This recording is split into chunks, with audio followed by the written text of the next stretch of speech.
Bismillahirrahmanirrahim. Wa salli wa sallim ala habibina nabiyina Muhammadin sallallahu alaihi wasallam wa ala alihi wasallam mafadu. Di kitab Nailul Ma'mul itu, di kitab Usul Fikih, saya berkali-kali cerita ini karena ini untuk menunjukkan bahwa Quran itu liqaumi ya'qilun, liqaumi yatafakkarun. Ada seorang kiai, seorang ustadz, kiai dulu itu emang orang soleh, alim terus jadi kiai. Kalau kiai sekarang tuh macam-macam, nganggur terus ingin jadi kiai, terus daftar gitu. Ada lowongan di yayasan, masuk ingin jadi ustadz, karena dengar ada gajinya. Dulu tuh ada seperti itu, udah. Makanya dulu tuh kalau ustadz kiai pasti soleh, karena dia alim terus ingin orang lain tuh mendapat ilmunya. Kalau sekarang nggak ada yayasan sehat, guru gajinya sekian, yang nggak ingin jadi ustadz tuh daftar, karena ada gaji, apalagi ada kabar, ada gaji, ada mes, ada wah yang daftar banyak ya. Tapi mentalnya ada kiai sebetulnya. Ya kalau sampean tanya itu baik dah Gus, ya setengah baik. Ya maksudnya setengah baik, ya ada baik ngajar itu kan baik. Tapi setengah saja karena motifnya itu nyari gaji, bukan ingin mencerdaskan umatnya Rasulullah SAW. Itu Imam Amudi itu guru matematika. Saya enggak bosan-bosan cerita ini. Guru matematik. Muridnya sampai takut, ini masuk surga ndak? Kiai kok enggak ngajarin istighosa atau tahlil, malah ngajarin apa? Matematika. Beliau meninggal, terus muridnya tanya, ma fa'alallahu bik, kira-kira gitu. Apa yang dilakukan Allah? Allah nyambut Anda gimana? Terus kata Imam Amudi, bagus, saya disuruh ngajar malaikat. Karena malaikat kan enggak pernah kayak anak beki gini, ngaji gini. Malaikat itu tidak pernah ngaji, dia iman saja karena tahu surga, tahu neraka, terus iman gitu aja. Jadi imannya malaikat itu nggak keren kita. Imannya loh ya. Loh itu yang ngendikan Nabi loh, tidak saya. Nabi pernah tanya sama sahabat, iman yang paling keren siapa? Jawabannya sahabat malaikat. Ya enggak, karuan malaikat iman. Dia yang tahu surga, neraka, tahu segalanya, masa ada imannya, pasti iman lah katanya. Terus ya para sahabat engkau iman ya wajar kan, menangi saya, nemuin saya. Yang hebat itu orang-orang yang tidak melihat saya, tidak saya didik, tapi tetap iman. Karena dididik akal, ya tadi dididik Quran, apa dididik Quran. Sama siapa? Teks bahasa Arabnya masang. Terus Imam Amudi kata Allah, suruh dia ngajarin para malaikat, cara menemukan saya. Malaikat dikumpulin, terus Imam Amudi disuruh ngajar. Sama singkat kata-katanya Allah di mimpi itu. Istadilla ala wahdaniyati. Di hadrati malaikati, tolong ajarkan cara menemukan saya padahal Anda ini manusia yang tidak melihat saya. Anda di Jakarta kan hanya gedung-gedung. Paling jadi khayal, terus nikmat lah, Anda ikut punya tapi ikut nikmati. Orang desa-desa kalau ke Jakarta itu pokrol. Wah di Jakarta itu gedungnya tinggi-tinggi, tidak kayak kampung sini. Lu udah ikut punya, ikut bangga. Di Jakarta orangnya cantik-cantik, tidak kayak orang sini. Padahal dia ya tidak dapat orang cantik gitu. Jadi Allah itu saking pinternya, miskin-miskin ya bisa berkhayal dan bahagia. Nah, itu alhamdulillah betul. Akhirnya itu apa ini anak-anak begini saya tak niati ngajar standar anak-anak akademik. Terus pertama yang diajarkan hanya bilang gini, sama siapa teknya? Ya malaikat wahai para malaikat. Terus beliau bilang, nisbatus naini wassalasah ila malanihayatalahu nisbatul far'i ilal asli. Angka itu jumlahnya berapapun, 2, 3 sampai triliunan. Semuanya itu nisbatul far'i ilal asli. Binisbat ilal wahid nisbatul far'i ilal asli. Angka 2 ya cabangnya 1, 3 ya cabangnya 1, 1 triliun ya cabangnya 1. Tetap yang asal usul adalah angka 1. Itu nangis semua malaikat. Cara Jawa itu mandekman kue iman kaya imanku. Makanya imannya umat Rasulullah SAW itu PD-nya, yakinnya kayak imannya malaikat. Kalau Tuhan itu 1. Karena angka agak bisa dimulai kecuali dengan angka 1. Makanya nisbatus naini wassalasah ila ma nihayatalahu iku nisbatul far'i ilal asli. Semuanya itu nisbatnya cabang ke induk. Berarti semua alam raya ini tetap asal usulnya 1. Yaitu qul huwallahu ahad. Nah, itu namanya akal.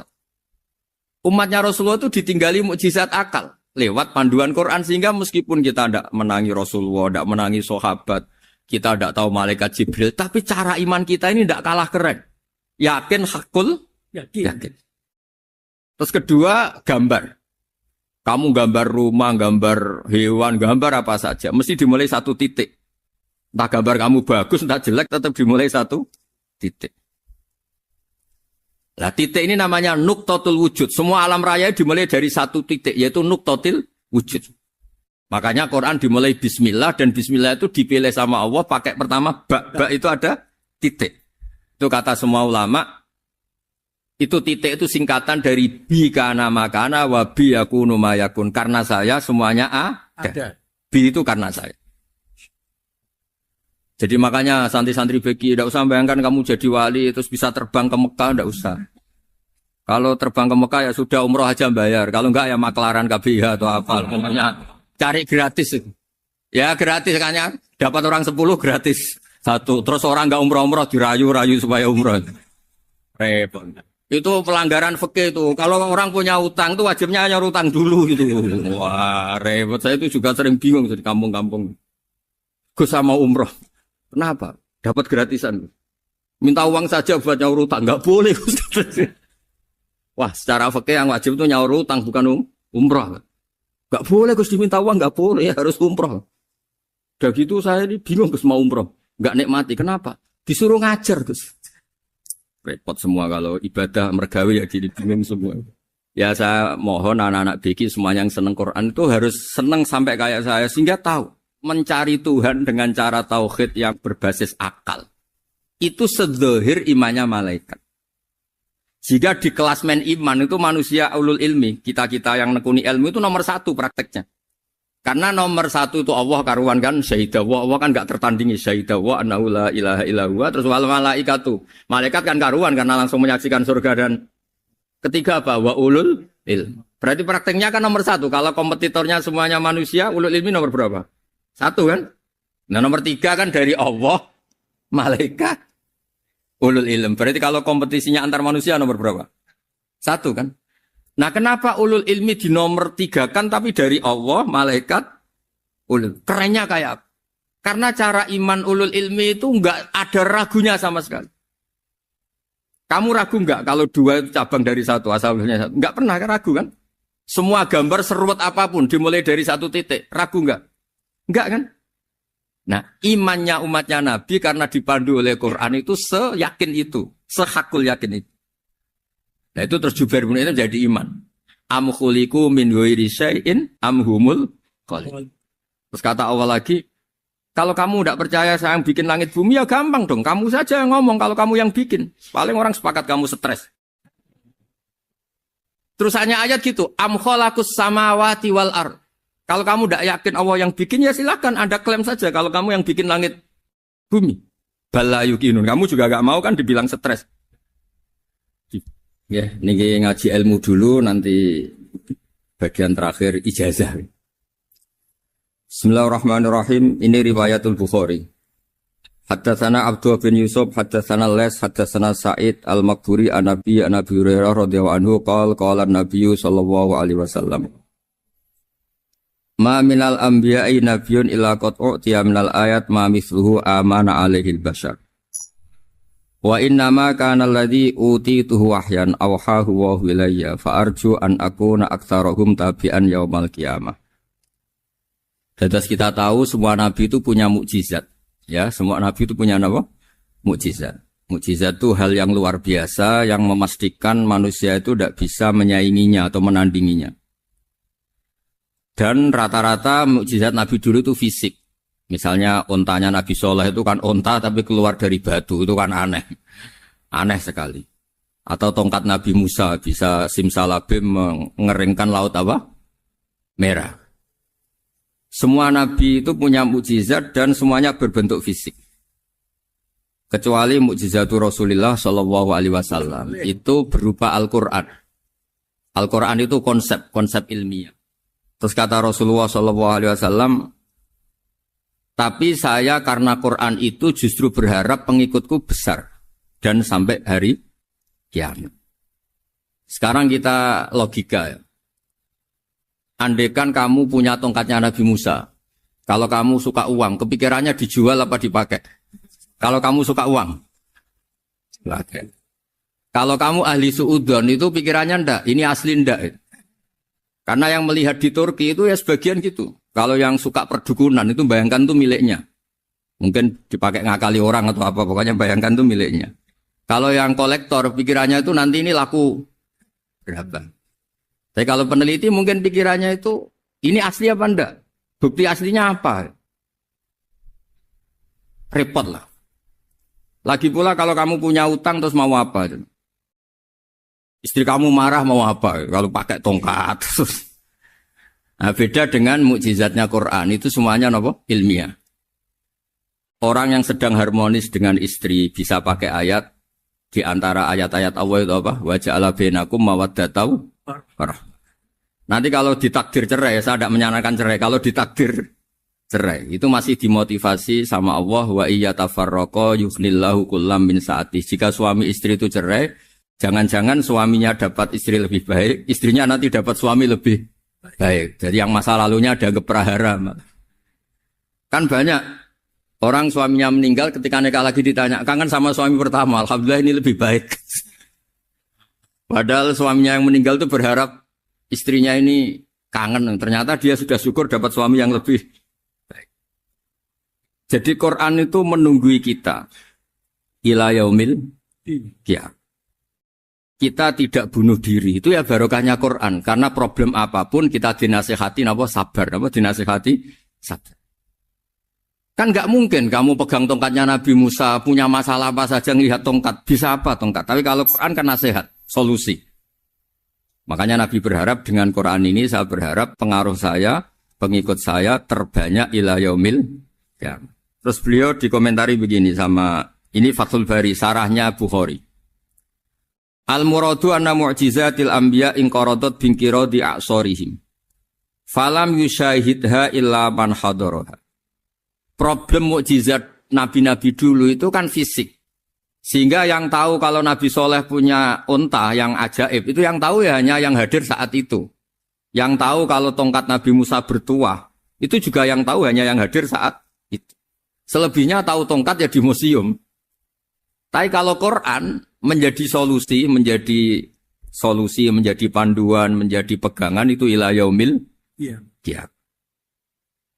Kita beri contoh ya, Quran panduan yang paling gampang misalnya begini. Dulu ini cerita ya. Dulu itu ada orang kafir cerdas namanya Jubair bin Mut'im. Itu saking pinternya dia, pinter juga tokoh. Itu sebagai delegasi pembebasan Asra Badrin. Jadi tawanan-tawanan perang Badar itu mulai dulu ya ada negosiasi mau dibebaskan. Terus orang-orang kafir ini menugaskan namanya Jubair bin siapa? Mut'im. Ini ada di Bukhari. Karena ini ngaji di Jakarta. Kalau orang nggak tahu hadis juga tanya ini sahih enggak gitu. Wong nggak tahu kok tanya itu aneh. Padahal kalau dibodoni itu ya nggak tahu. Tapi ya tetap tanya, hadisnya ini sahih enggak? Ini kata kiai apa kata nabi ini? Memangnya kata nabi kamu dengar kan ya lewat kiai. Emang. Setelah itu Jubair itu datang ke Medina. Dengerin, datang ke mana? Medina. Kemudian dengar Nabi baca Wattur pas sholat maghrib. Jubair karena Nabi dulu gak ada hotel, gak ada pondok ya. Pondoknya Nabi hanya sufah itu. Nabi baca maghrib, bukan diskusi, bukan debat. Baca Wattur wa kitabim mastur firrokim mansur wal baitil ma'mur wasaqofil marfu wal bakhril masjur. Terus itu. Kemudian sampai pada titik ayat am khuliqu min ghairi syai'in. Masa manusia atau alam raya yang maujudat, yang nyata, yang wujud nyata. Kemudian asal-usulnya itu ketiadaan. Ini kan hadhil alam maujud. Alam ini kan nyata. Masa sesuatu yang nyata, penciptanya itu tidak nyata. Jadi gak mungkin ada faham nihilisme. Kalau faham nihilisme berarti melahirkan teori begini. Al-adamu yakhluqu maujudan. Sesuatu yang tidak ada, menciptakan yang... Itu kan akal gak bisa nerima. Kalau sesuatu ini ada, penciptanya pasti ada. Terus akhirnya Jubair bin Mut'im itu simpuh di depan Rasulullah terus bilang, "Ya Muhammad kada qalbi ayatir." Hampir saja hati saya terbang. Kalau riwayatnya Imam Ahmad, faka'anna masudi akal bihati saya dihancur. Semua teori yang saya bawa untuk ngelawan kamu, sekarang luluh semua, hancur semua. Yang benar adalah teori Anda, bahwa Tuhan itu satu, dan Tuhan itu ada sebelum semua makhluk. Coba kalau Nabi Muhammad ada Jubair bin Mut'im terus menyembunyikan tongkat dekat mihrab. Terus dilihat ini apa. Paling pikirannya ini dari kayu apa. Terus yang bentuk tongkat itu tukang pemahatnya siapa? Kok kurang keren kalau dipelitur gimana ya? Kan malah panjang. Kira-kira kalau mukjizat itu dari tongkat itu malah panjang. Panjang lah pokoknya. Panjang. Lagi pula kamu coba kan nggak ngarah mandi. Itu yang mandi kan nabinya, bukan tongkatnya. Coba tongkatnya Nabi Musa coba anak-anak beki itu. Dipakai mukul kucing aja tidak mesti mati itu. Jadi nggak jelas. Mukjizat-mukjizat seperti itu enggak. Tapi kalau Quran menunggui, sampai saking hebatnya Quran, teori rasionalitas, soal kampanye di mana-mana, tingkat validitas, tingkat kebenaran Quran, itu bahkan bisa diuji tanpa membuktikan, tanpa apa? Cukup pakai akal. Ya terus saya teruskan. Fala yamurru terus. Al-murad anna mu'jizatil anbiya in qaradat bin qidari asam wa mu'jizatul Qur'an mustamirratun ila yaumil qiyamah. Wa kharquhu lil adat fi uslubihi wa balaghatihi wa ikhbarihi bil maghibat. Terus kata ini yang ngarang Fathul Bari sarahnya Imam Bukhari. Fala yamurru asrun minal a'sar illa wa yadharu fihi syai'un mimma akhbaru bi annahu sayakun yadullu ala sihhati da'wahu. Wa hadza aqwal muhtamilat. Wa takmiluhu fil ladzi ba'da wa qilan ya anal al makna anal mukjizat al madiyah kanat khissiyatan tusyahadu bil absar kana qati soleh wa asa Musa. Mukjizatnya nabi-nabi dulu itu hanya penyembuh, hanya pelengkap, hanya nuruti keinginan mata. Seperti dahsyatnya apa? Laut Merah diseblak apa dipukul sama tongkatnya Nabi siapa? Itu semuanya itu hanya memanjakan mata. Urusan mata. Terus wow itu. Tapi kalau mukjizatnya Nabi Muhammad itu berdasar akal. Maksudnya berdasar akal nih dengerin ya. Dengerin betul. Ketika Laut Merah terus tersibak kan, wow itu keren kan. Terus kita bilang, menyimpulkan, wah kita tidak akan mampu. Itu bodoh sekali kesimpulan kita tidak akan mampu. Meskipun bikin nyamuk Anda juga tidak mampu. Loh untuk memutuskan tidak mampu saja kok sampai pertunjukan seperti itu tuh laopo, cek goblok gitu. Nah kalau kita karena umat yang pinter untuk memaksa kita nggak mampu, Allah bilang Inna wa la yastahi ayadriba mathalam ma ba'ud. Kita melihat nyamuk langsung berkesimpulan tidak mampu. Saya berkali-kali cerita nyamuk itu sudah kecil, masih punya urat, uratnya kayak apa? Masih punya kuman, kumannya seberapa? Ya enggak? Nyamuk itu kecil, punya organ tubuhnya punya urat. Itu kalau kamu pinter, antara tongkatnya Nabi Musa menyibak Laut Merah sama nyamuk itu sama-sama berkesimpulan melahirkan satu faham bahwa kita tidak. Loh, untuk memaksa tidak mampu saja kok menuju pertunjukan ada onta keluar dari batu. Nakotu soleh, ada tongkat yang bisa mengeringkan laut. Cik goblok ya. Lah kita alhamdulillah ada jenis goblok yang seperti ini. Untuk ikrar bahwa Allah itu hebat ala kulli syai'in, cukup lihat nyamuk. Kagum kan? Sudah tidak usah bikin hidup. Saya berkali-kali mencontohkan. Para pemahat tak suruh bikin patung gajah itu mampu. Tak suruh bikin patung nyamuk kalau bisa. Nyari materi dari apa? Gampang mana bikin patung gajah sama patung nyamuk? Gajah, makanya Allah bikinnya contoh itu untuk ijaz itu pakai nyamuk, bukan pakai gajah. Itu kalau ustadz-ustadz yang agak jorok malah contohnya nyamuk, Gus. Itu kecil. Itu kayak apa? Di dalamnya dia hamil. Oh, itu anaknya kecil lagi, telurnya kecil lagi, itu gimana itu cara bikin itu? Makanya di sini ini ada kitab Itqan, itu komentarnya itu lucu. Ini kitab Al-Itqan karangannya Imam Suyuti. Ini persis komentar saya tadi ya. Kata Imam Suyuti, pengarang kitab Itqan, wa ya imma khisiyah wa imma akliyah. Jadi mukjizat itu ada yang fisik, bisa dilihat indra, panca indra bisa dilihat akal. Wa aktsaru mu'jizati Bani Israil kanat khissiyah li baladatihim. Bilada itu goblok. Wakil lati basoirihim. Dasar wong goblok. Mukjizat kok ngenteni sing wow. Maksudnya dasar wong untuk ngakui Allah hebat saja kok nunggu hal-hal yang seperti itu gitu. Paham ya? Mergo likil lati napa aklihim. Wa aksaru mu'jizati hadil ummah aqliyatun li farati dzakaihim wa kamali afwahihim. Dan mukjizatnya umat ini semuanya berdasar akal karena sudah cerdas. Jadi andaikan kita melihat tongkatnya Nabi Musa menyibak Laut Merah dengan melihat nyamuk, kesimpulan kita sama. Sama-sama wow, sama-sama keren, sama-sama memastikan kita tidak mampu. Makanya terus Quran menerangkan wa ma min dabatin fil ardi wala ta'iri yatiru bi janahihi illa umamun amsalukum. Jadi keseharian kita lihat burung kok terbang. Itu sudah ayatun min ayatillah. Paham nggih? Dados niki kudu bangga ditunggoni napa Quran, nggih ditunggoni napa Quran. Wa mu'jizatul Quran tusyahadu bil basirah fayakunu mayattabi'u li ajlihi aksar. Terus li annal ladzi yusyahadu bi aini ra'si yang qaridu bingkiradi musyahidi. Sesuatu yang tampilan dahsyatnya itu disaksikan mata, maka itu bisa habis. Era tongkat Nabi Musa seperti itu habis enggak? Bisa mengeringkan Laut Merah habis kan? Tapi era mukjizatnya Quran ila yaumil qiyamah. Ya contoh sosial, saya kembali lagi ke sosial. Kamu punya teman awet atau punya istri awet, itu konsepnya ya wal kadhiminal ghaidh, agak gampang tersinggung. Coba kalau kamu setiap tersinggung putus, setiap tersinggung habis, kamu tidak punya teman, tidak punya istri. Sampai kita awet seperti ini, kalau kecewa ya wal kadhiminal ghaidh, ngempet.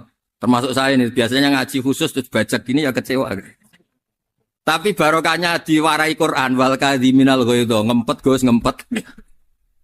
Terus kecewa sama teman, kenapa tidak putus? Karena wal afina Aninna sudah kalau kecewa maafkan. Coba kalau kita kecewa presiden, dia mau kecewa menteri, dia mau kecewa orang tua minggat. Ya kalau dicari, kalau tidak kan malu. Saya itu punya teman tak tanya, kecewa besar sama bapak itu. Kenapa tidak minggat? Malu. Kenapa malu? Takut gak dicari. Itu orang tuh paling malu itu kalau keluar dari rumah nggak di.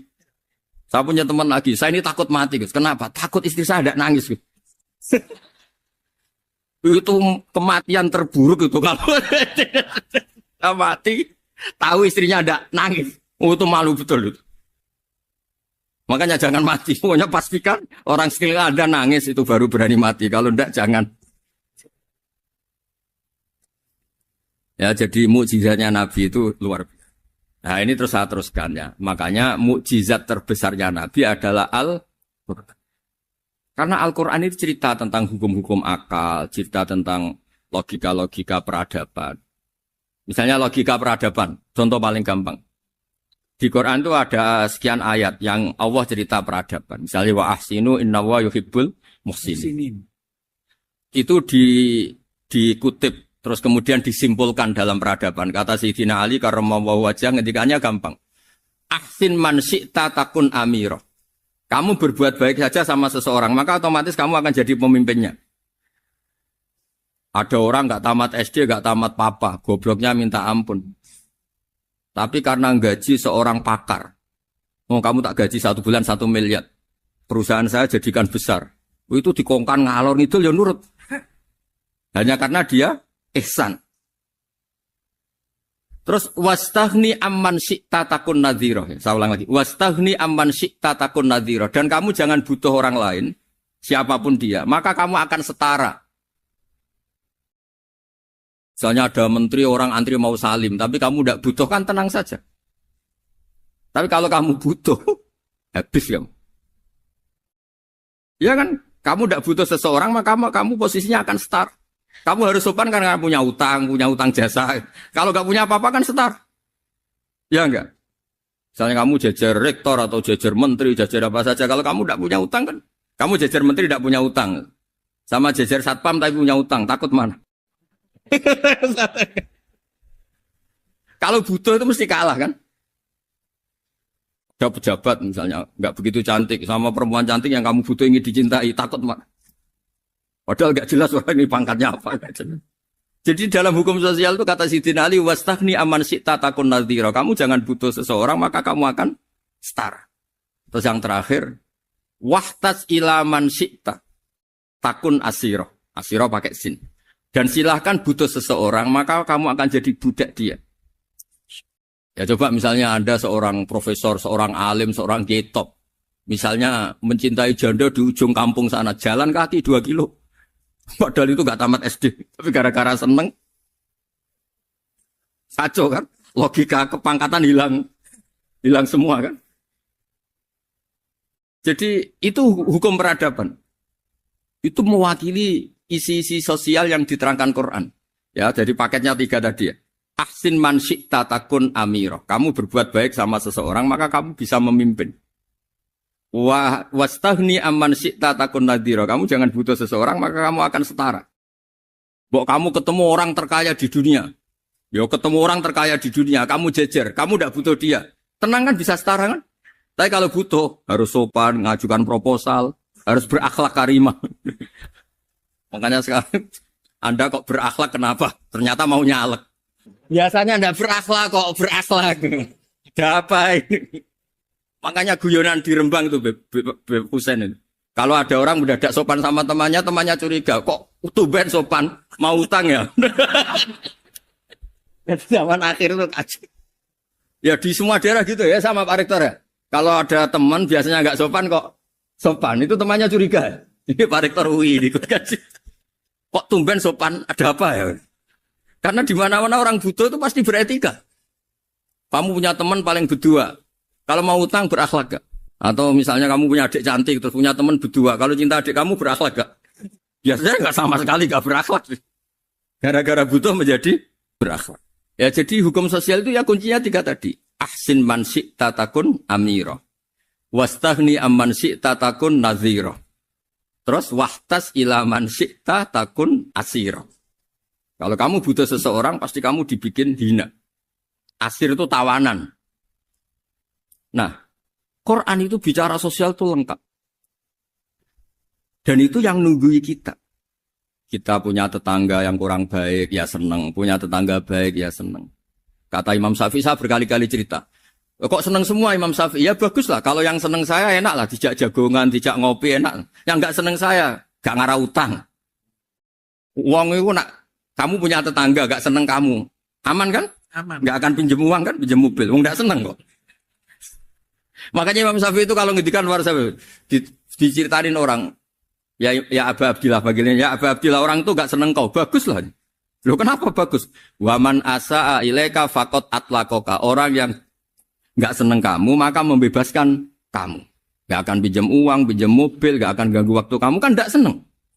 Justru yang seneng-senengi masalah pinjam terus. Imam Syafi'i itu orang yang anggap dunia itu selesai. Ada yang cerita, ya Aba Abdillah, orang yang tadi cium tangan engkau, yang hormat engkau, di luar maki-maki engkau, ngerasain engkau, ngata-ngatain engkau. Ya bagus lah. Kok bagus gimana? Berarti saya wibawa, depan saya tidak berani. Berarti saya wibawa, di depan saya tidak berani. Berarti itu makomnya sudah kulillah, sumadarhum fi khawdihim, yal'abun, sudah dunia itu selesai, sudah agak penting semua. Nah, itu kalau kamu anak-anak beki ahli Quran sudah ayatnya qulillah sumadarhum fi khawdihim yal'abun sudah lihat Allah saja gak penting makhluk-makhluk itu. Dah makhluk semua gak penting, sepenting Allah. Nah, kita ini ditunggoni mukjizat seperti itu. Bayangkan misalnya kita ditunggoni tongkatnya Nabi Musa. Saya ngajar di sini terus ini tongkat. Terus nanti yang tanya, "Gus itu kayu apa, Gus?" Nanti yang kolektor tanya itu harganya berapa, Gus? Ruwet apa? Ternyata yang ahli suudon itu asli gak, Gus? Wah. Yang ahli suudon kan mesti tanyanya gitu, itu asli enggak, Gus? Repot-repot pokoknya. Tapi kalau Quran kan jelas. Al-Quran adalah satu kitab suci yang diturunkan kepada Nabi besar Muhammad SAW.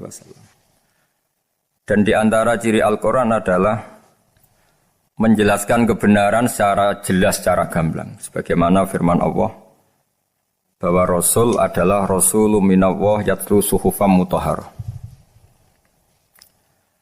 Rasulullah diutus oleh Allah Subhanahu wa taala ketika penduduk Makkah sangat-sangat jauh dari kebenaran. Mereka adalah penyembah berhala yang dikira sebagai Tuhan dan jumlahnya Tuhan-Tuhan itu banyak sekali. Suatu saat Rasulullah mendakwahkan bahwa Tuhan itu satu dan harus satu. Tapi kata mereka, kenapa Muhammad menjadikan Tuhan satu? Padahal urusan kita banyak, problem kita banyak. Harusnya Tuhan itu juga banyak. Ini yang diceritakan dalam surat Shad, Aja'alal alihata ilaha wahida inna hadza lasyai'un ujab. Bagaimana mungkin urusan kita yang banyak, yang harusnya butuh Tuhan banyak, kemudian menjadi hanya Tuhan satu. Lalu Rasulullah dengan sabar, dengan telaten memberi penjelasan. Dan ini yang disebut al-bayyinah, penjelasan yang sangat jelas, sangat gamblang, sangat rasional. Kata Rasulullah dalam sebuah hadis yang diriwayatkan dalam Musnad Ahmad, tagnya begini, orang-orang yang menyembah selain Allah itu ibarat kama thali rojulin istaro abdan min kholisi malih biwarikin au dhahabin faja'ala ya'malu. Mereka mau bekerja tapi wayu'ti hullatahu ila ghairi sayyidi fa'ayyukum sarrohu ayyakuna abduhu kadzalik. Nabi lalu kemudian bikin analogi. Wahai masyarakat Mekah, bagaimana kalau Anda ini jadi seorang pembantu atau seorang budak, lalu punya majikan banyak. Dan semua majikan Anda ini punya perintah yang beda-beda, punya selera yang beda-beda. Semuanya atasan Anda, semuanya majikan Anda. Apa Anda senang punya majikan yang banyak? Lalu mereka bilang, wah susah Muhammad kalau kita punya majikan banyak. Tuhan kamu adalah majikan kamu. Bagaimana kalau Tuhan banyak, punya perintah yang beda-beda, punya selera yang beda-beda? Kalian pasti akan kebingungan. Ya sudah Muhammad, normalnya Tuhan itu satu. Sehingga mereka tercerabut dari pemikiran bahwa Tuhan harus banyak. Ini yang dimaksud dalam surat Al-Bayyinah, lam yakunil ladzina kafaru min ahlil kitab wal musyrikina munfakina hatta ta'tiyahumul bayyinah. Bahwa orang-orang kafir, baik kafir ahli kitab maupun kafir musyrik Mekah, mereka tidak pernah terlepas dari sifat kekafirannya, yaitu menuhankan banyak Tuhan, sampai datang sebuah bayinah. Bayinah itu argumentasi kebenaran yang begitu jelas. Setiap membawa kebenaran, argumentasinya meyakinkan. Itu siapa? Rasulun minallah yatslu suhufam mutahharah, yaitu Rasul yang membacakan lampiran-lampiran suci, yaitu Al-Quranul Karim. Dengan penjelasan analogi tadi, kemudian orang-orang Mekah sadar, susahnya kayak apa kalau Tuhan banyak, lalu perintahnya beda-beda, seleranya beda-beda, hukumnya beda-beda. Ini membingungkan. Akhirnya mereka ngakui bahwa pentingnya logika tauhid. Nah ini yang Rasulullah ini benar-benar berstatus bayyinah. Kemudian analogi betapa buruknya kita saat menyembah selain Tuhan.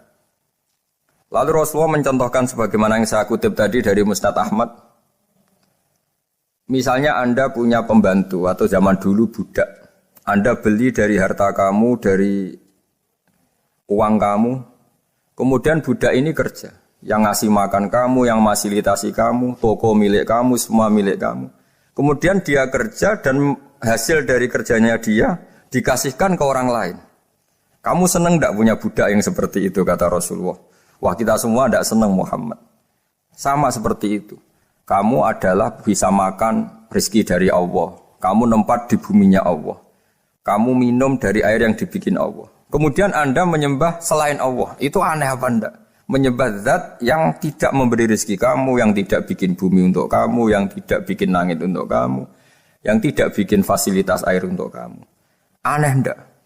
Semenjak itu mereka berpikir betapa buruknya mereka menyembah berhala, menyembah arca, menyembah Yesus, menyembah macam-macam. Nah ini yang disebut Rasulullah adalah orang yang benar-benar bayyinah. Ketika melontarkan kebenaran, benar-benar jelas sehingga diterima secara akal yang sehat. Karena semua akal yang sehat akan menerima agama ini disebut fitratallahi fatarana salihah. Bahwa agama ini agama fitrah. Orang yang normal, yang cara berpikir normal pasti menerima agama ini. UII dengan terjemahan ini dan dengan tafsir ini ingin memberi penjelasan simbol-simbol yang ada di beberapa surat. Di antara lagi yang di bab muamalah, betapa Rasulullah itu punya logika yang benar-benar mudah diterima. Dulu orang Arab dalam bab muamalah jual beli biasa menjual kurma masih kecil, masih belum jelas jadi kurma yang baik apa enggak. Kalau istilah orang Jawa masih pentil ini. Kalau bahasa Arab qobla buduwi solahiha. Calon buahnya itu belum pasti jadi buah. Kemudian masih bunga, masih apa sudah dijual. Dengan transaksi, asumsi, harga, andekan sudah jadi kurma. Kalau dalam Jawa mungkin jual mangga sebelum tua, masih pentil, masih kecil. Lalu kata Rasulullah, kamu jangan melakukan itu. Kenapa ya Rasulullah, padahal kita butuh uang? Kata Nabi, Ara'aitum in mana Allahu as-samra fa bima yastakhillu ahadukum mala akhi. Bagaimana kalau buah-buah yang masih kecil itu kemudian berguguran karena satu musim atau karena apa?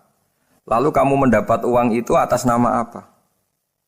Yang dikatakan tijaro adalah muawadhah. Pembeli dapat barang, kamu dapat uang. Lalu kalau barang yang ada enggak menjadi buah yang baik, Anda menerima uang itu atas nama apa? Rasulullah secara haru, secara mengingatkan nurani kita dengan redaksi fabima yastahillu ahadukum mala akhi. Lalu kamu mendapat uang saudara kamu atas nama apa? Kalau atas nama buah, mereka belum mendapat buah. Akhirnya ada kesadaran bersama bahwa sebaiknya kita menjual sesuatu itu yang pembeli ya dapat barangnya, yaitu dalam konteks ini buah yang sudah layak dijual, kita ya dapat uang. Ini lagi-lagi Rasulullah al-Bayyinah sekali memberi penjelasan begitu jelas. Ketiga misalnya di bab jinayat, di bab hukum pidana. Rasulullah kalau bikin logika itu begitu jelas, mudah diterima. Misalnya begini, suatu saat Rasulullah bersabda, Al-qatil wal maktul finnar. Orang yang membunuh dan yang dibunuh sama-sama di neraka. Tentu dalam konteks saling bunuh yang dalam kezaliman. Lalu sahabat janggal, ya Rasulullah, oke lah kalau pembunuh itu masuk neraka. Ini bagaimana mungkin yang dibunuh pun masuk neraka? Rasulullah dengan jelas, dengan bayinah, dengan hujjah, beliau menjawab, innahu kana harison ala qatli sahibihi. Sebetulnya yang terbunuh pun mentalnya pembunuh, karena dia sangat juga ingin membunuh saudaranya. Nasibnya saja yang menjadikan dia terbunuh. Hanya sahabat tahu, ya ternyata maktul dalam konteks duel adalah mentalnya qatil juga. Sehingga karena mentalnya qatil, dia tetap di neraka. Meskipun prakteknya dia menjadi maktul yang terbunuh. Nah ini yang dimaksud oleh Allah, bahwa Rasulullah ini bisa menghilangkan tradisi kemusyrikan, bisa menjungkir balikkan, menghancurkan kemusyrikan, karena Rasulullah bisa menjelaskan secara detail, hatta ta'tiyahumul bayyinah. Bayyinah adalah Rasulun minallah yatslu suhufam mutahharah. Jadi ini yang insya Allah sebagai kajian kita, bahwa kita butuh sekian penjelasan untuk mengenang dan membuktikan bahwa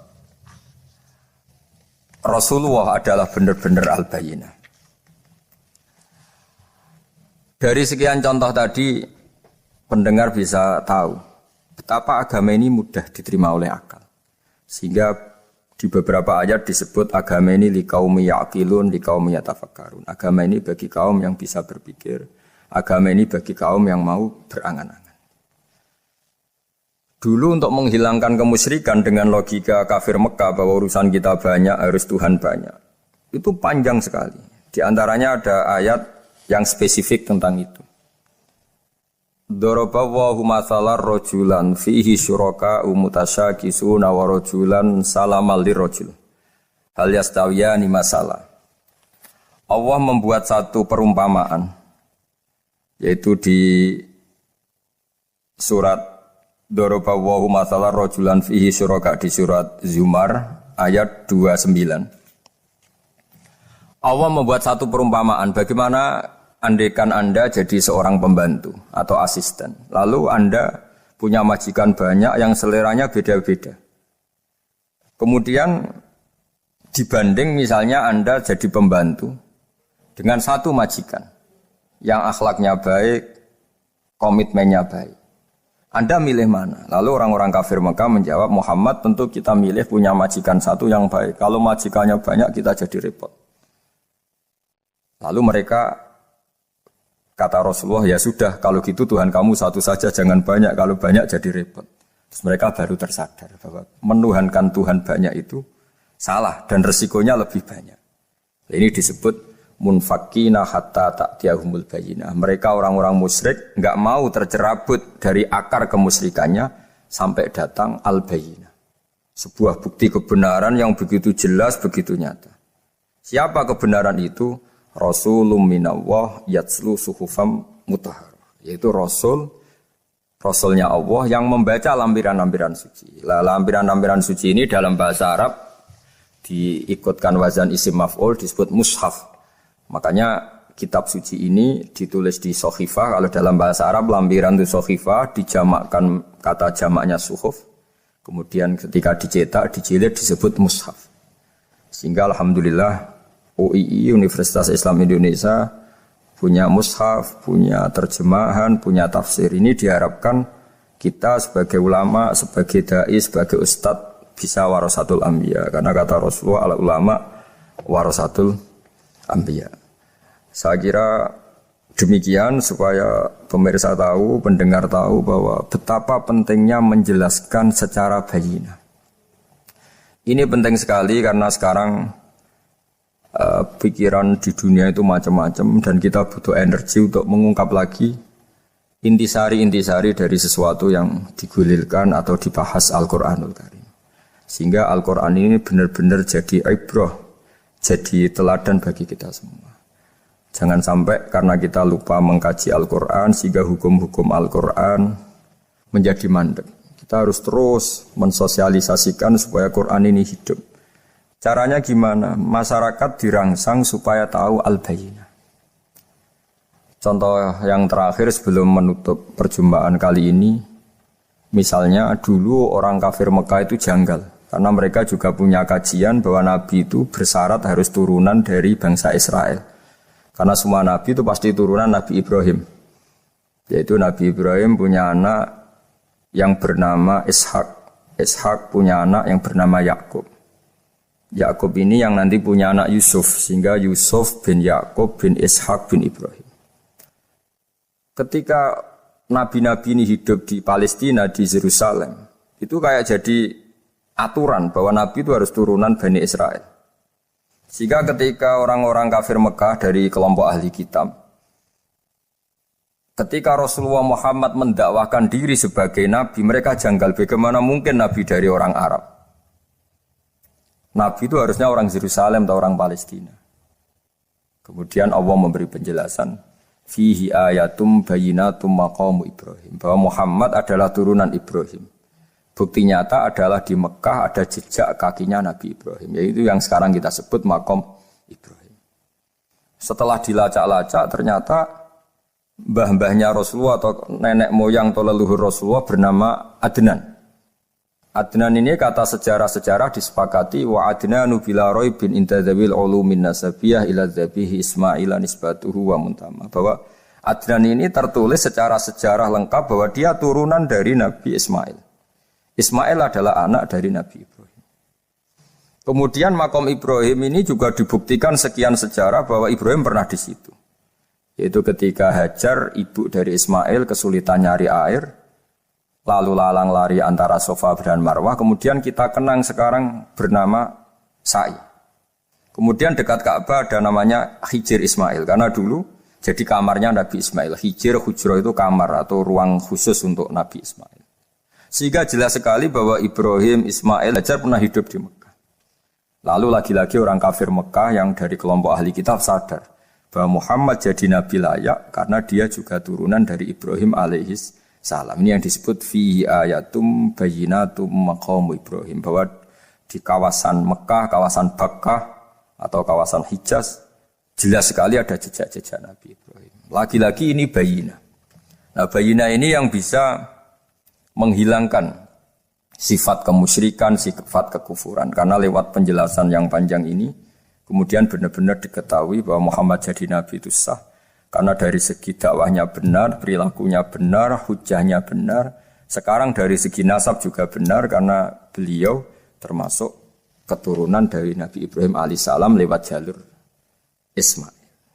Ini penting kita ketahui dan perlu kita kaji supaya istilah-istilah di Al-Quran kita tahu. Makanya banyak istilah di Al-Quran misalnya wattaba'tu millata abai, kita ngikuti agama leluhur kami. Di situ disebut ada Ibrahim, ada Ishak, ada Ismail, ada Yakub. Kenapa demikian pendengar? Bahwa karena agama ini butuh tradisi. Dan tradisi ini menjadi komunitas sosial.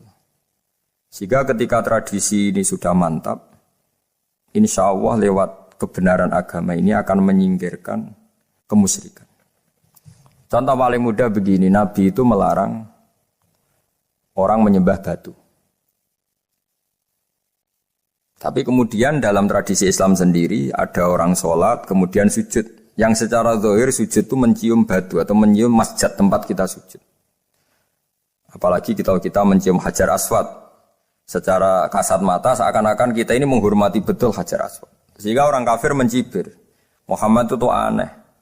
Dia melarang kita menyembah batu tapi dia sendiri mencium Hajar Aswad seperti itu. Dia sendiri menyembah batu. Orang kalau sujud seakan-akan seperti itu. Tapi lewat penjelasan Nabi bahwa kita sujud hanya kepada Allah. Kita kalau sujud baca sajadah wajhililladzi khalaqahu wa sawwarahu wa syaqqa sam'ahu wa basarahu bihaulihi wa quwwati fatabarakallahu ahsanul khaliqin. Wajah kami sujud kepada zat yang menciptakan wajah kami, yang mengasihi kita pendengaran, yang mengasihi kita pandangan. Hanya Allah saja yang ahsanul khaliqin, hanya Allah saja zat yang paling baik dalam penciptaan. Ini penting sekali saya katakan bahwa sehingga sujud kita yang seperti itu adalah simbol tawadhu. Tidak ada kaitannya dengan kita ini menyembah batu. Sehingga kita tradisikan ke anak-anak saat sujud baca subhana rabbiyal a'la wa bihamdi. Kita ajarkan mereka bahwa semua selain Allah adalah ciptaan Allah. Jadi andai kan nggak ada tradisi tauhid yang dijelaskan begitu detail. Saat kita haji bilang labbaika Allahumma labbaik, labbaika la syarika laka labbaik. Innal hamda wan ni'mata laka wal mulka la syarika lak. Ya. Setiap kita haji mengitari Hajar Aswad kita bilang nikmat semua dari Allah. Enggak ada syarik bagi Allah, enggak ada mitra bagi Allah, enggak ada sekutu bagi Allah. Sehingga karena ini kita maklumatkan, kita kumandangkan, meskipun umat Islam itu mencium Ka'bah, mencium Hajar Aswad, enggak akan disalahfahami ini bentuk penuhanan kepada Hajar Aswad atau kepada Ka'bah. Karena kita ungkapkan innal hamda wan ni'mata laka wal mulka la syarika lak. Enggak ada syirik, enggak ada mitra bagi Allah. Sehingga dari sekian talbiyahnya Rasulullah kita tahu ini bentuk pemaklumatan tauhid. Bahwa tauhid harus dikumandangkan lewat kalimat-kalimat thayyibah, lewat pemikiran-pemikiran logika hujjah bahwa Tuhan pasti satu dan yang jadi Tuhan hanya Allah Subhanahu wa taala. Karena andekan ini tidak dikumandangkan, kemudian ada ritual yang secara lahir kasat mata nyium Hajar Aswad. Nanti seperti tuduhannya orang kafir bahwa Islam itu aneh, melarang menyembah batu, tapi nyatanya ada ritual mencium batu. Sebab itu tidak menjadi aneh ketika Imam Bukhari termasuk rawi besar, termasuk hadis sahih yang meriwayatkan Sayyidina Umar atau Umar radhiyallahu anhu. Itu setiap mencium Hajar Aswad beliau berkomentar, saya tahu betul kamu hanya batu. La tadurru wa la tanfa. Tidak memberi madarat, tidak memberi manfaat. Kalau saja saya tidak melihat Rasulullah mencium kamu, maka saya tidak mau mencium kamu. Dulu di era itu ada momentumnya. Kenapa sih Umar radhiyallahu anhu atau sahabat Umar susah-susah memberi penjelasan seperti itu? Karena dulu masih ada salah paham bahwa mencium batu itu identik dengan misalnya menuhankan batu atau mendewa-dewakan batu. Sehingga Umar berutuh memberi penjelasan. Sayyidina Umar memberi begitu penjelasan detail bahwa kamu hanya batu yang tidak mandoroti, tidak manfaat. Tapi secara tradisi sunnah Rasul kamu dicium, ya saya ikut mencium. Ini penting sekali penjelasan-penjelasan seperti ini, maklumat-maklumat seperti labbaik Allahumma labbaik, sehingga semua ritual Muslim tidak disangka atau tidak disalahfahami sebagai pemuja materi. Lagi-lagi penjelasan yang detail ini disebut al-bayyinah. Rasulun minallah yatslu suhufam mutahharah. Kemudian ayat berikutnya disebut fiha kutubun qayyimah, bahwa dalam kitab suci Al-Qur'an itu banyak aturan-aturan atau catatan-catatan yang begitu lurus, begitu benar. Nah, tentu karena kita ini orang Indonesia yang kalau mengakses langsung bahasa Arab mungkin kita masalah, sehingga alhamdulillah Universitas Islam Indonesia menerbitkan seri terjemah juga seri tafsir, dan sekarang dibantu lewat acara ini kita berusaha atau membantu para pendengar untuk lebih memahami lebih jauh. Sahabat Indonesia yang kami hormati, berikut kita mulai kajian tafsir yang dikeluarkan oleh UII. Mari kita mulai dengan surat Al-Baqarah. Bismillahirrahmanirrahim. Alif Lam Mim. Dzalikal kitabul la raiba fihi hudal lil muttaqin. Di sini diterjemahkan Alif Lam Mim ini termasuk ayat-ayat yang oleh para ulama dianggap mutasyabihat. Artinya kita tidak boleh memaksakan maknanya. Kita cukup iman bahwa itu dari Allah Subhanahu wa taala. Ini termasuk ayat-ayat yang kita percaya bahwa ada makna yang diinginkan Allah, tapi kita tidak perlu menduga-duga apa sepersisnya makna itu. Dzalikal kitabul la raiba fihi, kitab ini tidak ada yang diragukan. Hudal lil muttaqin, petunjuk bagi mereka yang bertakwa. Sahabat Indonesia yang kami cintai, yang kami hormati, muttaqin dari kata kerja ittaqa yattaqi ittiqaan. Maknanya adalah menjaga diri. Ada 3 kelas muttaqin dalam terminologi para ulama, istilah yang dikeluarkan para ulama. 1, muttaqin orang yang menghindari perilaku syirik atau perilaku kekafiran. Sehingga menurut para ulama, apapun faseknya seorang mukmin, apapun kelirunya orang mukmin, misalnya pernah mencuri, pernah korupsi, pernah apa saja, masih dianggap mukmin karena dia masih bertauhid la ilaha illallah Muhammadur Rasulullah. Ini muttaqin yang paling kelas pokok, kelas bawah. Kemudian ada muttaqin kelas kedua, yaitu mereka yang menghindari dosa besar tapi tidak bisa menghindari dosa kecil. Misalnya bisa menghindari dosa zina, tapi dia bisa menghindari dosa melihat perempuan yang bukan mahramnya, yang bukan halal bagi dia. Ketiga muttaqin paling ideal, yaitu menghindari dosa besar, juga menghindari dosa kecil, bahkan menghindari sesuatu yang tidak penting. Ini yang dalam terminologi ulama disebut para wali atau para ulama. Yaitu yang dalam ayat ala inna awliya Allahi la khaufun alaihim wa lahum yahzanun. Ini penting kami jelaskan kelas-kelas muttaqin supaya bahwa mukmin tidak pernah keluar dari status iman meskipun dia pernah melakukan satu kesalahan besar. Karena yang dikatakan mukmin adalah siapapun yang meyakini kebenaran risalah Muhammad, risalah yang dibawa Muhammad, berarti dia mukmin. Soal dia melakukan dosa atau apa saja itu menjadikan dia fasik, tapi tidak keluar dari status mukmin. Ini yang dimaksud dalam sebuah hadis, man qala la ilaha illallah dakhalal jannah. Siapapun yang pernah melafadzkan la ilaha illallah iman, maka dia pasti nanti masuk surga. Kemudian ada beberapa pertanyaan dari para sahabat dengan masa lalu orang itu yang macam-macam, Nabi tetap menjawab meskipun dengan masa lalu yang macam-macam. Sebab itu perlu dikaji serius, sebagaimana ada yang ditafsir Sawi bahwa muttaqin itu dari kata kerja ittaqa yattaqi ittiqaan atau ittaqa yattaqi taqwan. Ini maknanya orang yang menjaga diri. Tentu menjaga diri ini ada yang kelas premium, kelas sempurna. Jadi sesuatu apa saja yang bahaya kita jaga, termasuk dosa kecil, melakukan hal yang tidak penting. Ada orang mukmin yang hanya bisa menjaga dari dosa kekafiran, dosa kemusyrikan.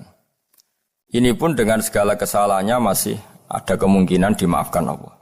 Karena Allah pernah berfirman, innallaha la yaghfiru ayyushraka bihi wa yaghfiru ma duna dzalika liman yasha. Allah tidak akan memaafkan dosa syirik, tapi Allah masih bisa memaafkan atau masih berkenan memaafkan dosa di luar syirik. Kemudian yang perlu dimengerti oleh sahabat Indonesia adalah makna la raiba fihi. Ini yang perlu kami ungkap, bahwa Al-Quran ini tidak ada keraguan padanya. Tidak ada keraguan, ini yang mudah kita teliti karena kita orang Indonesia. Mungkin rasa-rasa sastra Arab enggak kental. Mari kita teliti dari segi makna, karena makna ini rasa dan rasa itu universal. Begini misalnya, dulu orang-orang kafir Mekah karena mereka penyembah berhala, penyembah Tuhan-Tuhan yang banyak, itu memprotes. Mereka memanggil tentu masih Muhammad, belum ya Rasulullah. Muhammad, kamu mengajak ke Tuhan berapa? Rasulullah menjawab, ke Tuhan yang satu. Lalu mereka bertanya, Muhammad, urusan kita ini banyak, problem kita banyak. Tuhan banyak saja tidak bisa menyelesaikan, apalagi satu Tuhan. Ini yang diceritakan dalam sebagian ayat disebut, Aja'alal alihata ilaha wahida inna hadza lasyai'un ujab. Bagaimana mungkin Tuhan itu satu? Harusnya Tuhan itu banyak karena urusan kita banyak. Lalu Rasulullah dengan bimbingan Tuhan, bimbingan Allah mendatangi mereka, kemudian Nabi menjelaskan, Tuhan itu adalah ketua kalian, Tuhan itu adalah pimpinan kalian. Bagaimana kalau Anda jadi pembantu kemudian punya majikan banyak, punya penguasa banyak, punya tuan banyak, kemudian semua tuan-tuan Anda ini memerintahkan Anda dengan perintah yang beda-beda. Apa kalian mau punya majikan atau pimpinan yang banyak? Mereka menjawab tidak, Muhammad. Terus mereka akhirnya sadar bahwa problem Tuhan banyak itu tentu lebih sulit, lebih problem. Karena nanti perintahnya beda-beda, keinginannya beda-beda. Mereka akhirnya tersadarkan bahwa sebaiknya atau seharusnya memang Tuhan itu satu. Jadi Rasulullah SAW menjelaskan logika bertauhid itu dengan sekian variasi, dengan sekian logika. Kemudian Nabi kedua juga menjelaskan logika kompetisi. Kata Nabi yang karena bimbingan Allah diberi satu pengertian. Andai kan Tuhan itu 2 atau 3, kemudian berebut dalam tahta aras atau tahta yang di alam raya ini, sebagaimana lazimnya para penguasa, maka pasti ada yang menang, ada yang kalah. Dan yang kalah tentu gak layak sebagai Tuhan.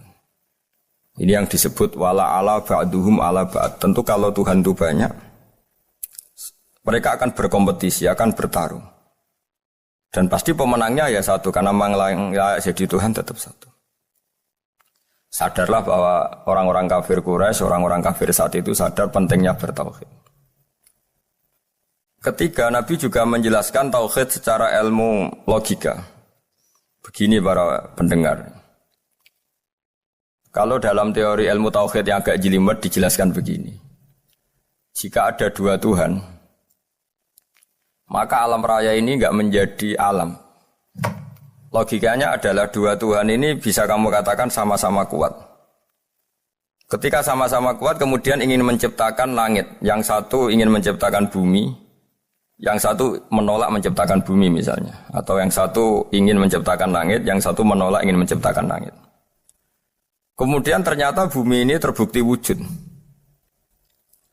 Logika awam adalah yang berhasil menciptakan bumi berarti Tuhan, yang gagal atau kudrohnya gagal, kemampuannya gagal tidak bisa menciptakan bumi, gagal menjadi Tuhan. Ini logika awam.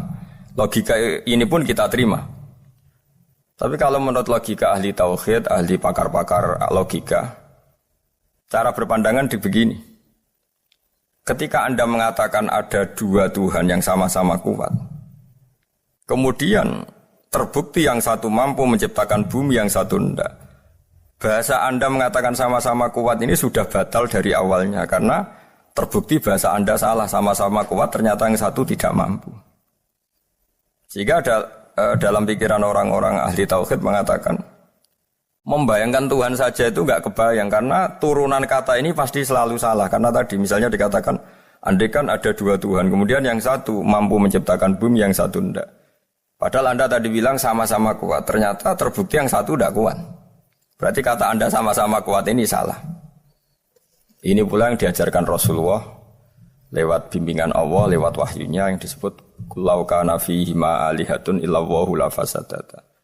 Karena kalau ada dua Tuhan, pasti kamu sifati sama-sama kuat. Ternyata sifat sama-sama kuat ini batal demi hukum, karena ternyata yang satu tidak mampu menciptakan bumi. Atau kamu sifati dua Tuhan ini sama-sama lemah. Itu tidak mungkin lagi, karena ternyata bumi ini terbukti wujud. Pasti penciptanya ini tidak yang sangat kuasa.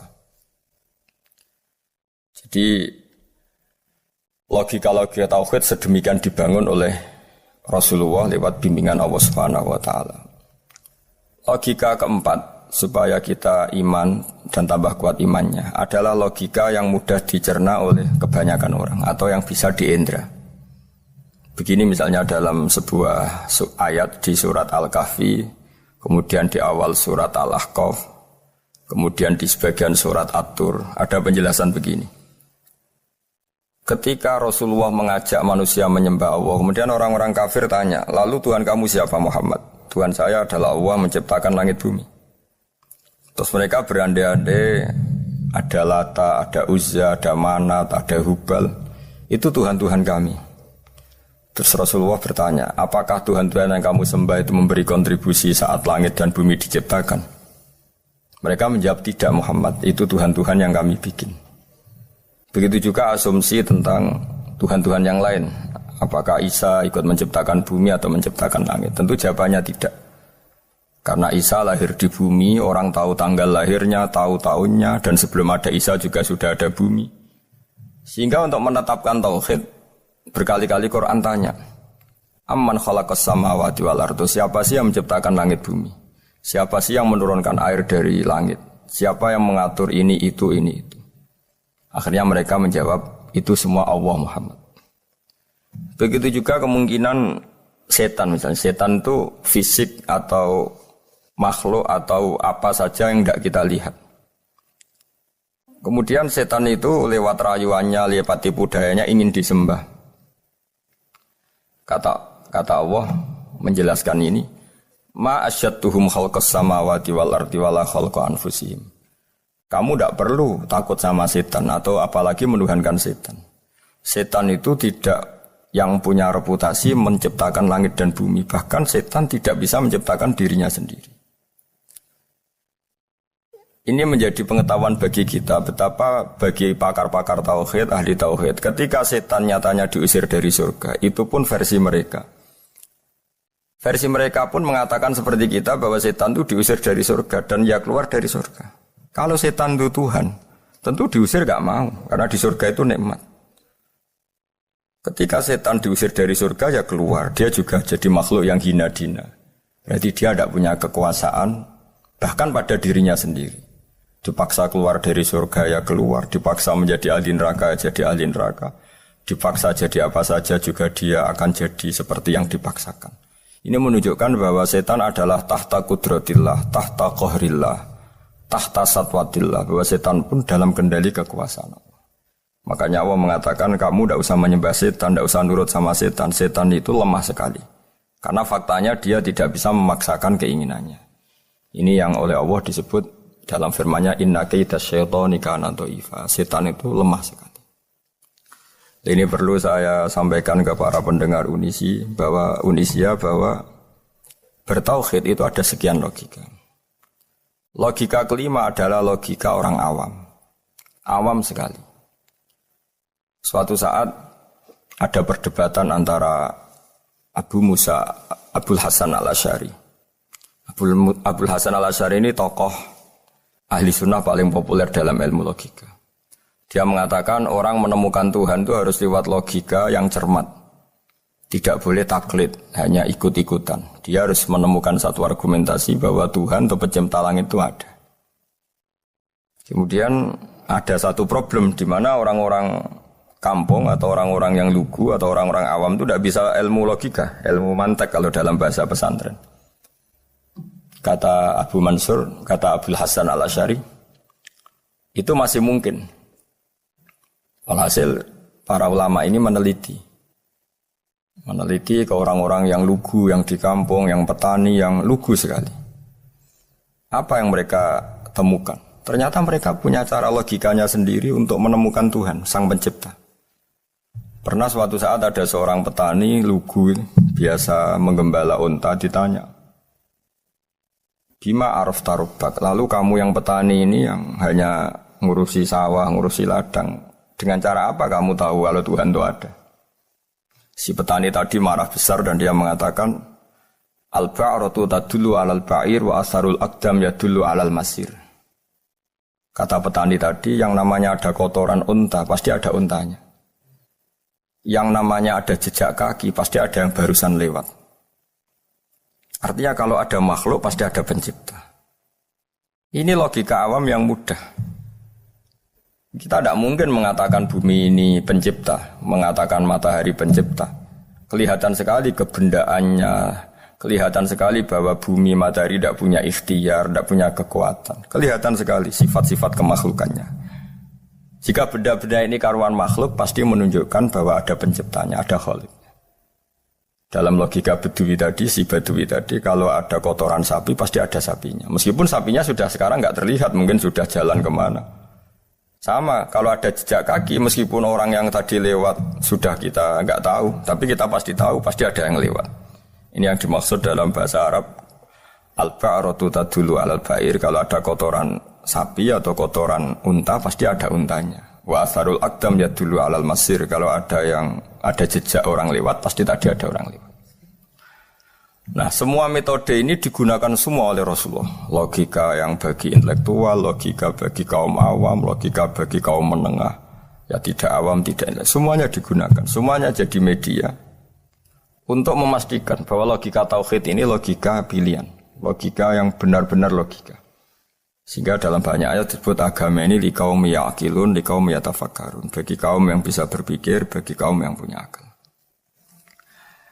Lalu kemudian kami teruskan alladzina yu'minuna bil ghaibi. Ini kata ghaibi bukan kayak dalam bahasa Indonesia misalnya setan atau hantu disebut barang gaib. Kata ghaibi dalam bahasa Arab adalah perbandingan atau lawan kata dari al-musyahad yang bisa disaksikan langsung lewat indera. Kita orang mukmin iman bahwa surga ada, padahal kita tidak pernah melihat surga. Kita mukmin iman bahwa neraka ada, padahal kita belum pernah melihat neraka. Ini sesuatu yang maghoba anil absor, yang mata kita tidak melihat, fisik kita tidak menyentuh. Kita pun iman. Asal sesuatu itu mansus ya, dikatakan secara eksplisit oleh Quran dan hadis. Kalau dalam bahasa usul fikih disebut al-mansus. Ciri mukmin diantaranya adalah yang paling pokok alladzina yu'minuna bil ghaibi. Iman dengan sesuatu yang enggak kelihatan. Lalu kemudian para ulama cara pandang beda-beda. Bedanya bukan karena mereka bertentangan enggak, tapi ini menurut kelas rasa yang berbeda-beda. Bagi orang-orang sufi, Allah itu tidak bisa dikatakan al-ghaib, sesuatu yang enggak kelihatan. Karena Allah itu begitu jelas, az-zahir. Kata orang sufi, Allah itu zahir. Begitu juga dalam Asma'ul Husna disebut Allah itu az-zahir. Begitu jelas.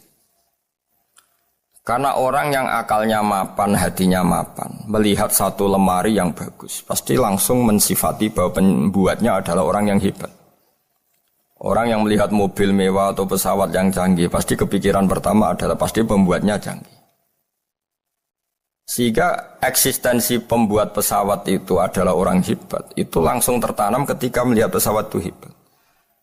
Bagaimana mungkin seseorang ragu akan kehebatan pembuat pesawat ketika melihat detail-detail pesawat? Pasti langsung kepikiran kalau pembuatnya itu hebat. Memutuskan bahwa pembuat pesawat hebat itu tidak harus ketemu yang membuat, juga tidak harus melihat. Tapi akal kita pasti meyakini pembuatnya itu hebat.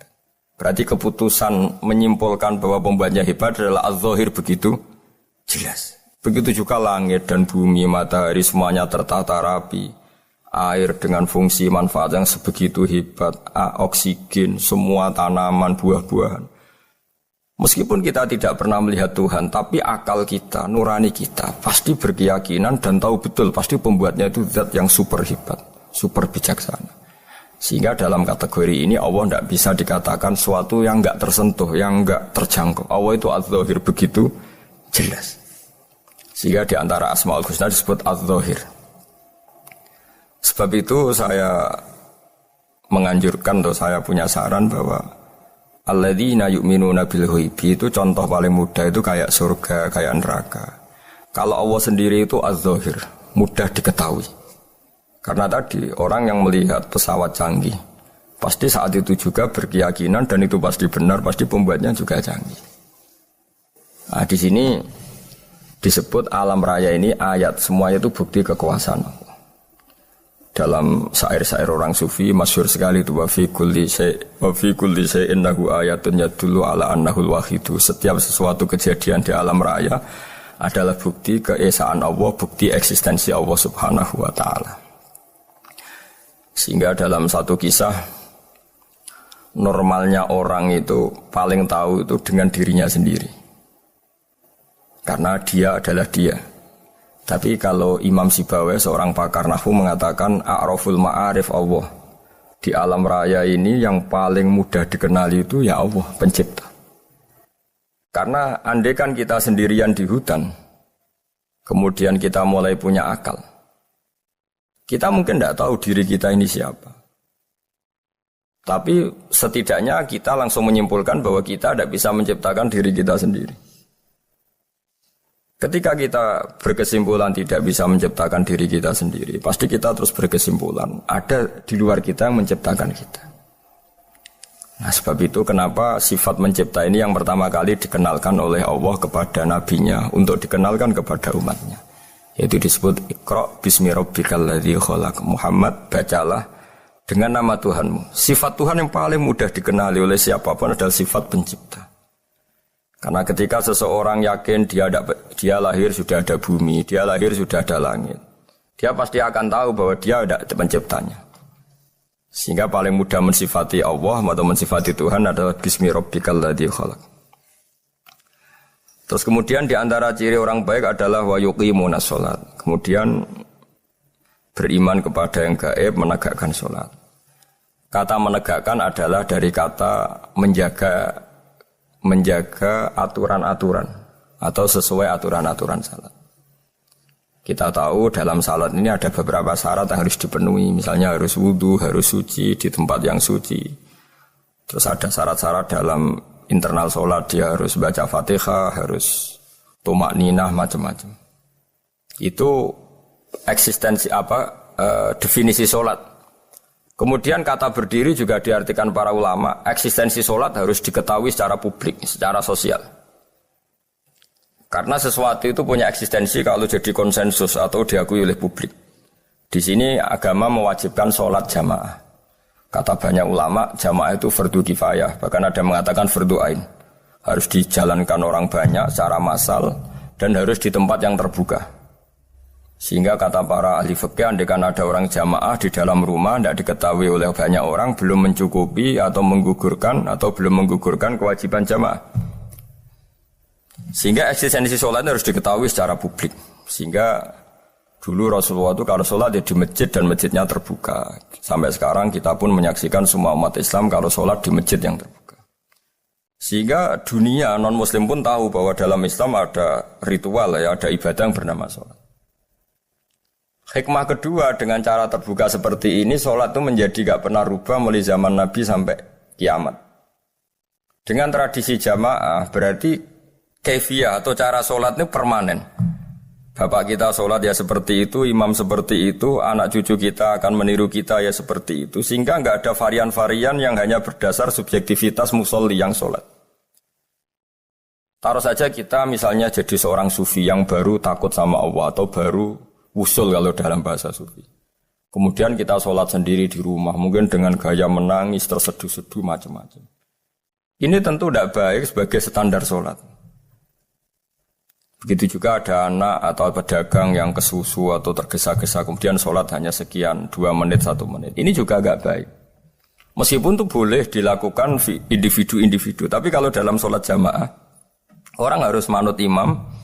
Dan ada standarnya, misalnya tumakninah itu biqadri subhanallah, jadi ada ukurannya. Ini penting saya utarakan bahwa hikmah jamaah itu bukan sekedar dapat pahala 27 kalau sendiri, dapat pahala 1 itu enggak. Tapi ini menjaga eksistensi sholat supaya ya seperti ini terus sampai kiamat. Sehingga orang Indonesia atau orang Afrika, orang mana saja, itu ketika haji atau ketika saling berkunjung di negara lain, itu enggak akan kaget dengan cara-cara sholatnya, karena seluruh dunia kaifiyahnya caranya sama. Ini semua barokah dari jamaah. Maka Rasulullah itu enggak banyak ngendikan tentang caranya sholat, beliau hanya ngendikan shollu kama ra'aitumuni usolli. Sudahlah kamu pokoknya makmum saya, nanti caranya kamu sholat sama seperti saya seperti ini. Sehingga kata menegakkan sholat adalah bisa kita tegakkan kalau kita aparat negara ya bikin-bikin aturan supaya eksistensi sholat gak terganggu. Kalau kita seorang kultural juga mensuasanakan sholat dan supaya kefiahnya atau caranya sholat ini benar kita tradisikan jamaah. Sehingga anak kecil ngikuti yang besar, yang bodoh ngikuti yang pinter dengan satu cara. Itu barokahnya jamaah. Sehingga wa yuqimuna sholat itu sholat kita dirikan baik secara personal dengan cara-cara tumaknina, kita suci di tempat yang suci, maupun kita tegakkan, kita maklumatkan, kita jadikan konsensus bahwa sholat ya seperti ini. Sehingga ada khayal-khayal lagi dalam Islam. Misalnya nyuwun sewu ada aliran yang mengatakan ya kalau Tuhan itu kan enggak bebas arah, bebas tempat. Terus dulu pernah ada orang sesat sholat sampai 4 rakaat 4 arah, alasannya Tuhan itu tanpa arah. Enggak akan terjadi seperti itu. Karena ijma'nya umat Islam, konsensus umat Islam akan menolak faham yang seperti itu. Jadi saya mohon sekali, ini pentingnya jamaah. Dengan jamaah maka caranya sholat, cara meyakini madhab kiblat dan sebagainya terjaga ila yaumil qiyamah sampai hari kiamat. Terus sifatnya orang mukmin lagi wa mimma razaqnahum yunfikun, dan menafkahkan sebagian rezeki yang kami berikan. Ya ini termasuk zakat, sedekah. Jadi ada sebuah riwayat mengatakan inna fil mali haqqon. Harta itu ada haknya, yaitu zakat. Tapi ada juga saran inna fil mali haqqon siwa zakat. Di luar keharusan zakat juga ada hak-hak kita untuk memberikan sebagian rezeki kita. Taruh saja misalnya saya punya uang 10 juta. Secara nisab zakat belum sampai 1 nisab. Karena 1 nisab itu sama dengan nilai 84 gram emas. Itu kalau diuangkan, kalau 500 ribu ya sekitar 42 juta. Tapi kita sebelum punya 1 nisab pun tetap ada keharusan mengeluarkan sebagian. Yaitu tentu dalam fikih kita wajib mengeluarkan uang untuk anak kita, untuk istri kita. Itu yang wajib-wajib. Kemudian ada sosial, kita nyumbang masjid, nyumbang yatim piatu, macam-macam. Sehingga kata para ulama, ciri utama mukmin diantaranya adalah melakukan zakat, baik zakat yang fardu maupun zakat yang sunat. Karena kata zakat itu dimaknai fardu, sebetulnya definisi para ahli fikih untuk membedakan zakat yang wajib dengan sedekah. Tapi sebetulnya zaman dulu enggak ada seperti itu. Zakat itu maknanya membersihkan harta. Sedekah dari kata sedekah bukti benarnya iman. Jadi sedekah dari kata dari kosakata sedekah yasduqu sidqon, sesuatu yang membuktikan kita loyal itu disebut sedekah. Kita nikah, mas kawin di bahasa Arab kan sedekah dari kata sedekah juga. Kita bukti iman, loyal, kita sedekah. Bukti bahwa kita teman akrab disebut siddiq atau sodik. Kalau dalam bahasa Arab teman namanya juga sodik karena cara bertemanan secara benar, secara loyal. Sehingga wa mimma razaqnahum yunfikun ini ya memasukkan zakat yang dalam terminologi fikih yaitu zakat yang zakat al-wajibah atau zakat yang dengan makna lughat yaitu ya artinya asal membersihkan harta kita entah lewat zakat, sedekah, hadiah kepada orang-orang yang kita hormati, semuanya juga masuk dalam definisi zakat atau wa mimma razaqnahum yunfikun. Kemudian sifat terakhir dari orang muttaqin adalah walladzina yu'minuna bima unzila ilaika wa ma unzila min qablika bil akhirati hum yuqinun ulaika ala hudam mir rabbihim wa ulaika humul muflihun. Di sini diterjemah mereka yang beriman kepada kitab yang kami turunkan kepadamu dan yang diturunkan sebelum kamu. Ini kata yang diturunkan sebelum kamu penting sekali karena ciri utama Nabi adalah dia tidak pernah beda dengan nabi sebelumnya. Karena kebenaran tauhid pasti tunggal. Nabi-nabi dulu pasti mengajarkan tauhid, hanya menyembah Allah. Enggak mungkin nabi berikutnya kemudian bikin ajaran baru dalam tauhid. Sehingga andaikan semua kitab Injil, Taurat itu masih versi yang orisinil, pasti enggak ada yang beda dengan Quran. Karena ciri utama kebenaran adalah iman dengan Quran dan iman kepada kitab yang diturunkan sebelum Al-Quran. Wabil akhirati hum yuqinun, mereka juga yakin akan datangnya hari akhir. Itu bisa disebut yaumul ba'ts. Terus ketika semua kriteria itu terpenuhi, baru ulaika ala hudam mir rabbihim wa ulaika humul muflihun. Mereka itulah yang berada pada petunjuk Allah dan merekalah orang-orang yang berbahagia. Para pendengar sahabat Indonesia, semoga kajian ini bermanfaat. Dan ini mulai ayat 1 sampai 5 dalam surat Al-Baqarah, yaitu surat yang dalam tartibnya mushaf nomor 2 setelah Fatihah. Jadi kalau dalam ulumul Quran disebut ada surat yang berdasar nuzulul Quran, yaitu surat Iqra, kemudian Muddatsir. Ada urutan surat yang berdasar tartibul mushaf, yaitu yang kita punyai sekarang, yaitu Fatihah, terus Baqarah dan seterusnya. Dan urutan-urutan ini pun sesuai petunjuk Rasulullah SAW. Saya kira demikian. Mohon maaf atas semua kesalahan. Wassalamualaikum warahmatullahi wabarakatuh.